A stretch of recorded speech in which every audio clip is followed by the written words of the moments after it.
Em nome do Pai, do Filho e do Espírito Santo. Amém. Inspirai, Senhor, as nossas ações, ajudai-nos a realizá-las, para que em vós comece e para vós termine tudo aquilo que fizermos, por Cristo, Senhor nosso. Amém. Santa Maria, Mãe de Deus, rogai por nós. Em nome do Pai, do Filho e do Espírito Santo. Amém.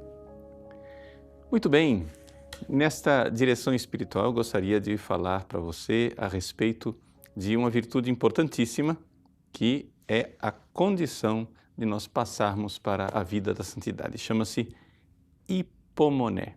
Essa palavra hipomoné, ela pode ser traduzida como paciência ou traduzida como perseverança. Em grego, né, o prefixo hypo quer dizer de baixo, né? Hipo, de baixo. Hipotermia, temperatura baixa, não é isso?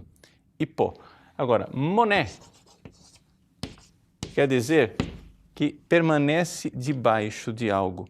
Ou seja, você aguenta aquela cruz, aquela situação. E por que essa virtude é tão importante? Jesus nos explica a respeito dessa virtude quando ele fala a Marta. Marta, Marta, tu te inquietas e te agitas por muitas coisas. Uma só coisa é necessária. Maria escolheu a melhor parte. Então, o que é que acontece? O típico da pessoa que está aflita, né, como Marta, agitada como Marta, é o seguinte, é que a pessoa, ela tem sim um fim último, que é Deus. Ela quer chegar à santidade, né, e a Deus. Mas o que acontece é que aquele não é o único fim daquela pessoa. Enquanto você está voltado para Deus, para o céu, para a sua salvação eterna, a felicidade eterna, existem outros vetores que te puxam, né, para outros lugares. E então, o que acontece? Você termina perdendo aquele impulso. Resumo, né? Como diz lá a musiquinha do Julio Iglesias, às vezes sim, às vezes não. Ou seja, às vezes você é de Deus, às vezes você está perdido, distraído, atarantado, levado para tudo quanto é lado. Deixa eu dizer, isso é que é o triste. Arrastado pelas suas paixões. Esses vetores aqui que confundem a sua vida o tempo todo são as paixões desordenadas. Não é? Por quê? Porque você já se converteu, suponho isso, né? Eu estou aqui fazendo uma direção espiritual e eu estou supondo que na direção espiritual os meus dirigidos espirituais já fizeram opção por Deus. Eu estou supondo que você já está lutando já há muito tempo contra os pecados mortais, quem sabe até já se livrou, né, dos pecados mortais, já está lutando contra os pecados veniais. Só que acontece o seguinte, a pessoa luta, chega uma hora, empaca e não vai para frente. Isso é uma coisa típica da vida religiosa. Você veja, por exemplo, aquelas santas carmelitas que estão lá há 20, 30 anos dentro de um Carmelo. Que pecado mortal que elas fazem? Espero, nenhum. Pecados veniais, raros. E, no entanto, não ficam santas. E por que não ficam santas? Porque, vejam, elas entraram na primeira morada. Primeira morada quer dizer o seguinte, se converteu, largou os pecados mortais, né? Mas aí decidiram por uma vida de oração, por isso estão no Carmelo, têm uma vida de oração íntima, etc e tal, isso e aquilo. Mas para controlar as suas paixões desordenadas, elas se dedicam também a uma disciplina, a uma vida de penitência, a uma vida regrada e chegam na terceira morada se dedicando, empaca. E não vai para frente. A santidade, ela começa na quarta morada, só que no meio do caminho tinha uma pedra no meio do caminho. E qual é a pedra no meio do caminho?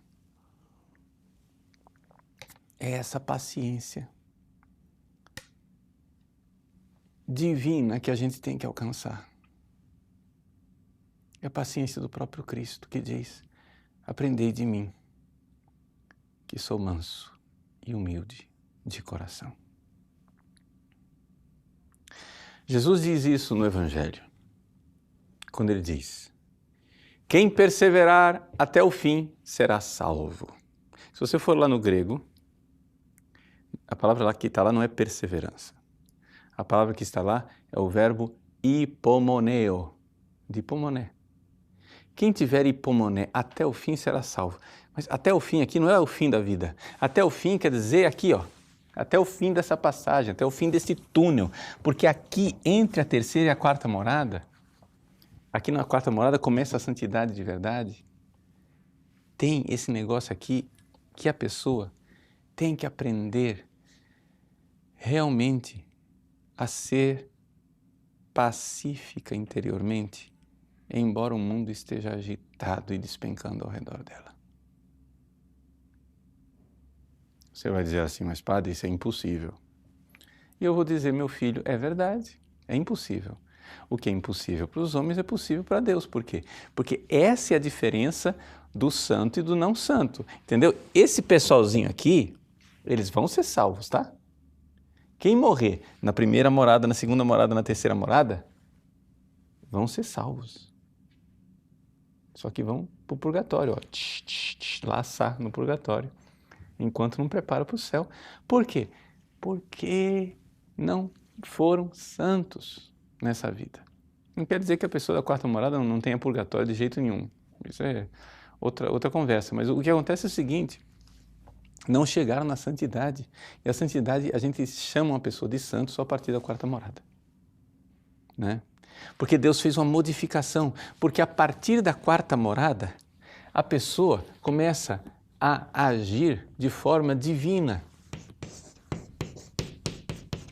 É aquilo que chamamos de dons do Espírito Santo. Os dons do Espírito Santo são aquelas ações divinas em que você fica embasbacado, você fica de boca aberta. Nossa, como que esse cara conseguiu isso? Não é ele, é Cristo que vive nele. Como que essa pessoa viveu isso? Não é ela, é Cristo que vive nela. Está entendendo? Mas para que o Cristo viva nessa pessoa e aconteça isso, você tem que parar de ser esta Marta agitada, essa Marta agitada. Essa Marta agitada, Jesus explicou também naquela parábola, não é?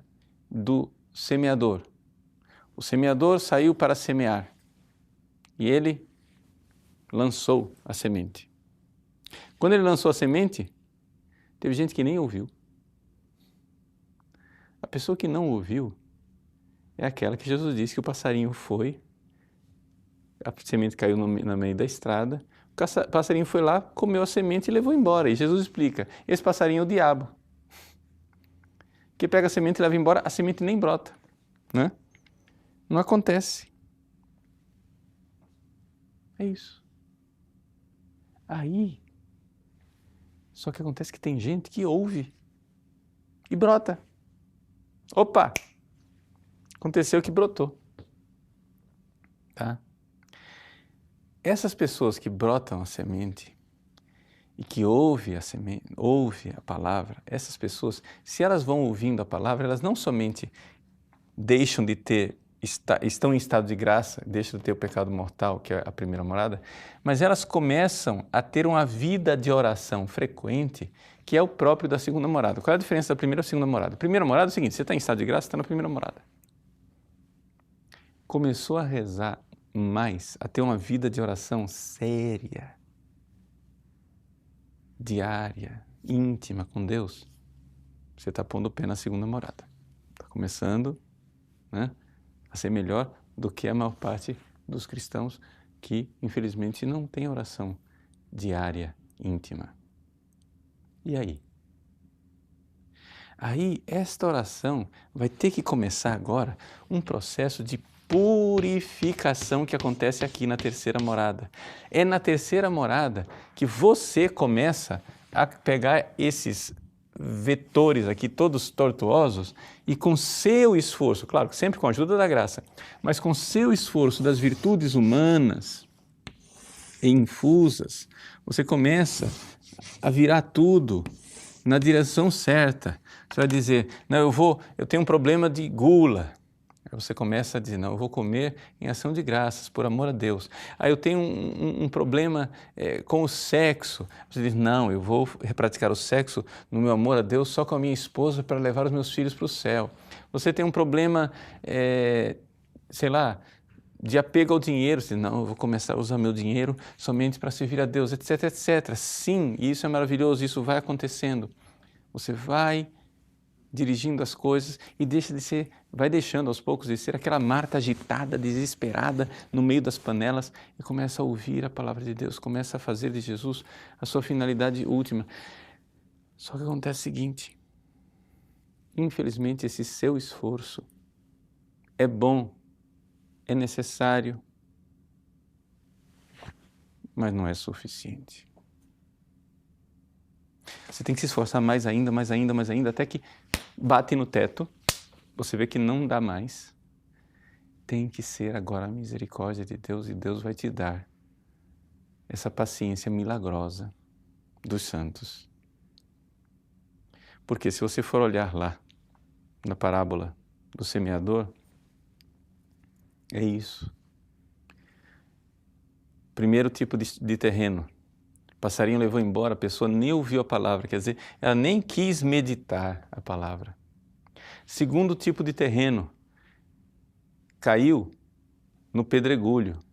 Logo brotou, alegre, mas o terreno era raso. Quando saiu o sol, queimou. Quer dizer, são as pessoas que não querem fazer esse esforço pessoal, essa penitência pessoal, né? As provações vão acontecendo. Ah, não, eu entrei para a igreja, eu quis servir a Deus, mas não adiantou nada. Eu continuo sofrendo. Tem tormento. Aliás, o tormento até aumentou. Mas escuta, claro, você está achando o quê? Que você vai começar a servir a Deus e o diabo vai achar isso uma gracinha? O diabo não vai achar uma gracinha. O diabo vai atormentar você. Entende? Lá no prostíbulo, na boca de fumo, na máfia, no meio do crime organizado, etc e tal, o diabo deixa as pessoas em paz. Sabe por quê? Porque lá ele já venceu. Né? Outro dia teve um rapaz aqui que foi batizado, já adulto, e ele veio perguntar para mim, mas padre, na igreja o diabo não entra, né? Eu disse para ele, meu filho, é onde ele mais entra. Mas olha, não tem gente mais devota do que o diabo, ele visita a igreja o tempo todo. Por quê? Porque lá fora, no mundo, o mundo já é dele. A luta está dentro da igreja. Onde você acha que vai estar a luta? Só que tem uma diferença, não é? O mundo lá fora está na mão do diabo e eles sofrem. Sofrem. Porque o salário do pecado é a morte. E vão se destruindo. Nós, que optamos por Deus, que estamos em estado de graça, a gente sofre também, só que a gente sofre por amor, é diferente. Então Deus permite essa luta porque Deus quer ver o seu amor, Deus quer ver você lutar. Mas lutar quer dizer o seguinte, você precisa ter esta paciência, essa perseverança, essa mansidão de coração, essa coisa interior que você precisa saber que na vida vai ter contrariedade. Contrariedade. Então você vai crescendo de fé em fé, crescendo de fé em fé e vai adquirindo mais paciência, mais perseverança, mais paciência, mais perseverança. Até que finalmente Deus te ergue, te dá essa paciência milagrosa e aqui surge o amor. Aí a fé e o amor grudam. Aqui, essas primeiras moradas são as moradas principalmente da fé. Vai chegando mais perto, vai aparecendo cada vez mais forte a esperança. Essa vontade de crescer, de seguir, etc e tal, esperança, etc e tal. Quando Deus age e infunde Aí vem a caridade, né? Realmente. Não que você não tenha já caridade desde aqui, tá? Você tem caridade, mas é a questão de aquilo que aparece mais, aquilo que fica mais claro. Talvez eu esteja sendo um pouco teórico, mas vamos ser agora mais prático e concreto para a gente concluir, amarrar e você entender. Mas é que a gente precisa primeiro entender a mecânica dessa passagem, né? E a mecânica da passagem é o seguinte, veja. Quando você se converte, você tem seus desejos. Você geralmente tem desejos de coisas fáceis de obter. Sexo, comida, bebida, droga. É aquilo que nós chamamos de concupiscível. O que acontece, porém, é que quando você para de desejar o fácil e você começa a desejar Deus, aquilo que você deseja, você começa a desejar um bem que é árduo, difícil de alcançar. Quando o bem é árduo, a minha paixão animal, o que é que ela faz? Raiva, porque está difícil. Não é? O cachorrinho está lá diante de um prato de comida gostoso. Ele está salivando. É o desejo. De repente, você põe a mão e tira dele. Ele... Por que ele reage? Porque se interpôs ao desejo dele uma dificuldade ali no meio. Começou a ficar difícil. Aí vem a raiva, vem a impaciência, vem a angústia, vem a ansiedade. Você sente como se você tivesse o tempo todo, para não estourar, com um cavalo com a rédea curta. O cavalo está sapateando, querendo dar uma carreira. O cavalo está querendo disparar, ele está querendo galopar. E você está segurando a rédea dele no trote. Segurando o bicho. E o bicho quer andar, e você segurando. O seu irracional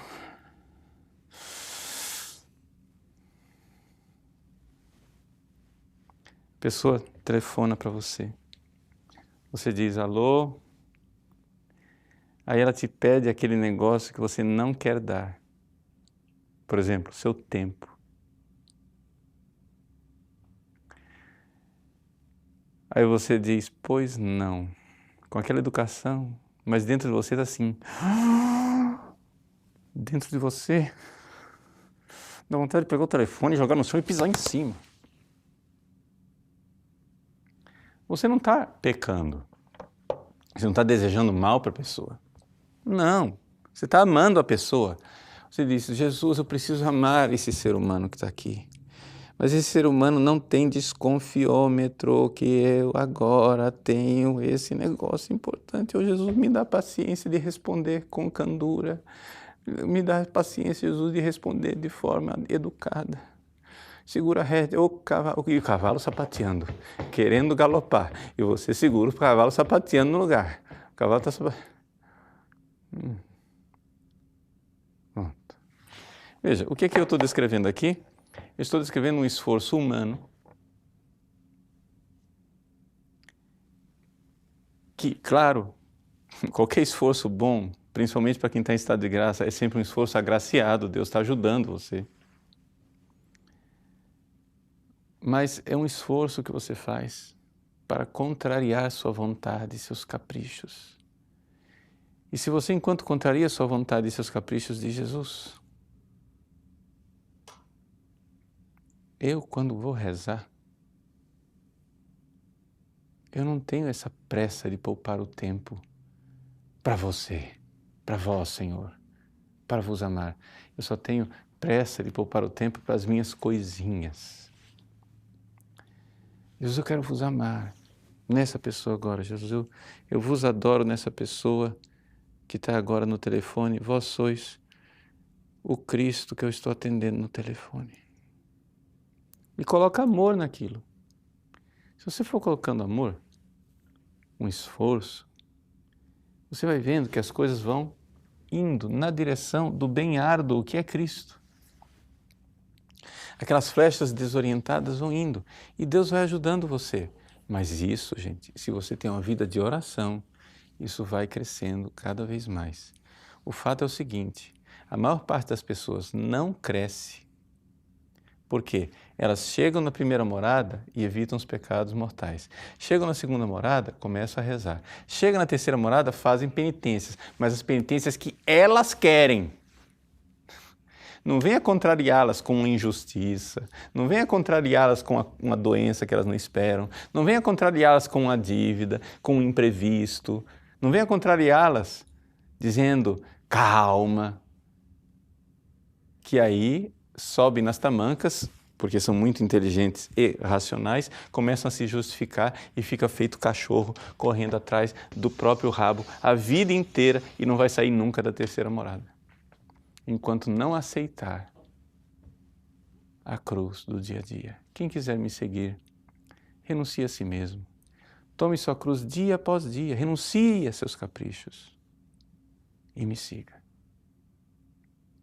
Senão você vai ficar entalado aí. Então isso é uma coisa que a gente vê muito na direção espiritual. Por quê? Porque as pessoas são muito vítimas. Assim, vítima no sentido ruim da palavra, não a vítima que se oferece a Cristo. Você tem que ser vítima de amor, mas tem que parar de ser vitimista. Tem que parar de se arrogar direitos que você tem, mas, claro, lute pelos direitos dos outros, pela justiça para os outros, mas você tem que aceitar alguma coisa de desordenado na sua vida por amor a Cristo, desde que não prejudique ninguém, porque o Cristo aceitou a cruz por você. Então, quando você fizer isso, você vai ver que o seu coração vai se configurando ao de Cristo crucificado. O modelo é a paciência de Cristo crucificado. Então, o que ajuda muito, muito, muito nesta fase é a meditação da paixão de Cristo. Meditação do amor de Cristo na cruz. E aí você medita, pede a graça e Deus vai fazendo a obra. Tá bom? Que Deus abençoe você. Em nome do Pai, e do Filho e do Espírito Santo. Amém.